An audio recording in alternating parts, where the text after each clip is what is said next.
Hello and welcome back to the Bridge YouTube channel, where we bring you all things Chelsea. In today's video, we're going to be discussing Nicolas Jackson's potential move to Chelsea Football Club. I'll be giving you guys an initial profile discussing his strengths and weaknesses as a football player. I'll then give you guys my thoughts and opinion on the player as well, and whether or not is Nicolas Jackson ready for Chelsea Football Club? Come find out at the end of this video. So, let's get into it. So, to start with, who is Nicolas Jackson? I'm pretty sure many of us, when we woke up this morning, probably didn't know who the player was.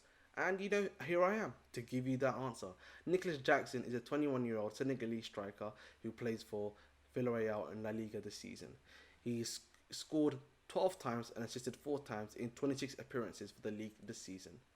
Let's go over then the strengths of Nicolas Jackson.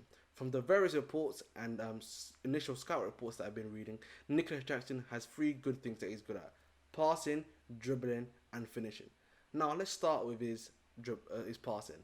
So Nicolas Jackson clearly likes to be a part of the link-up play. Clearly likes to be a part of the attacking phase essentially, which is also obviously meant to be a part of. He's good at either delivering the final ball or getting the final ball to do the finishing as well.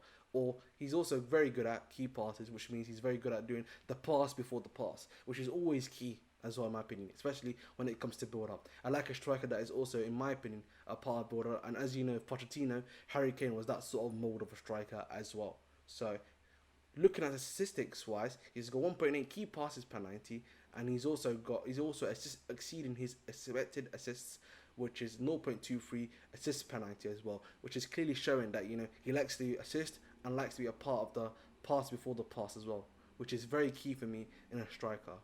The next thing, as I said to you before, was his dribbling. He's got 1.3 successful take-ons per 90, and he's also got 2.76 progressive carries per 90. So what does that show me statistic-wise and from what I've read? He clearly likes to take on his man 1v1, and that's key for a striker, especially when you're trying to maybe when you're 1v1 the defender. Can you take him on? Can you go past him to just go against the goalkeeper and score that goal? And clearly he can do that. So and these statistics are just only proving that even more. Now let's go over to his finishing. So he's exceeding his XG. He's got 0.68 non-penalty goals per 90. And that for me, again, is another important thing because it clearly shows that he's not reliant on his passing to, score. And that's something that I like about a striker as well. We've had Didier Drogba in the past, someone that never used to take penalties because, we had Frank Lampard at the time as well. But what does that show me? It shows me that a striker does not really rely on his penalty taking. He's also good at getting into the box. He's a very reliable player. Obviously, 12 goals right now is not probably what we need from a striker. But compared to Havertz, that's gold, mate. That's gold, in my opinion. But, yup. So those are the 3 strengths of Nicolas Jackson. Now let's go over his weaknesses. From what I've read, he's only got 2 weaknesses, which is his aerial duels, which is quite surprising because he's a 6'2" striker. Maybe he's a bit of a similar lead to like a Tammy Abraham, where maybe he tries to play like he's a bit too small, that sort of thing. But again, that sort of thing can always be improved. He's only 21 years old as well. The other thing is holding onto the ball. So clearly his hold up play isn't that strong. Maybe it's because from what I've seen from him, from the pictures and from stuff, maybe he's not got that muscle on, particularly in the Premier League.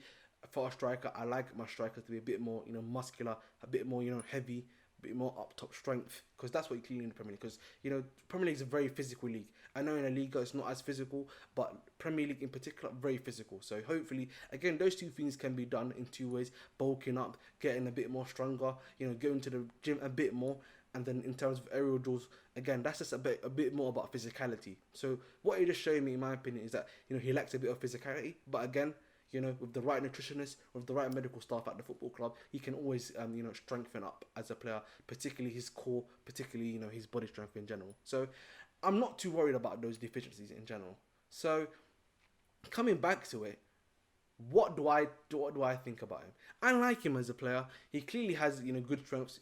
He's clearly proven himself to be, a good quality goal scorer. Scoring 12 times in La Liga is quite impressive, to be honest. For his age of only 21 years old, in a good Villarreal team as well. So, could he make the step up to Chelsea? Yes, of course. But then, what confuses me is that, we've obviously going for Armando Broja.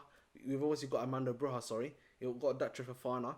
we are still going for another top tier striker as well. So where does he fit? Is he going to be a part of the loan army? They go into like one of those clubs that we have as a football player, such as one of those multi-club models. Sorry, I should say, as a football club that we have, which would be either to like a Strasbourg potentially, or like a Portuguese club. Because for me, that doesn't make sense. The only way this makes sense to me is that you have the top tier striker, and then you have him as a backup, and maybe you're deciding to put that Troy Fofana and Armando Broja on loan. Otherwise, for me, bringing him in does not make sense, because from what I'm seeing, his only position is really a striker. I've not seen that he has a secondary position at all. So that's just my thoughts and feelings as well. So that's the video, guys. I hope you liked. Hopefully you can like, share, subscribe the video, and listen. The content here doesn't stop. I did a live video yesterday with a couple of my good quality friends from Sarcasm City and from in general, and we did a video on that discussing the current Chelsea transfer news. And as such, make sure to go watch that live.